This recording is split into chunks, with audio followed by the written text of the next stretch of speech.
Ето, днес сме малко сред природата.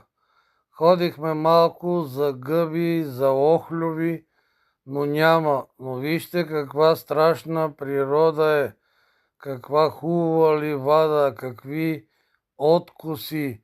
Това е природата, която ни храни, която се грижи за нас.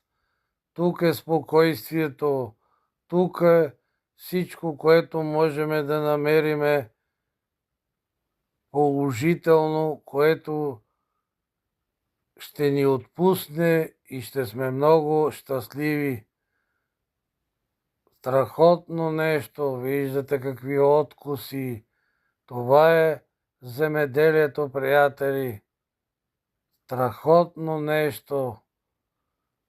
Ходете сред природата и се наслаждавайте.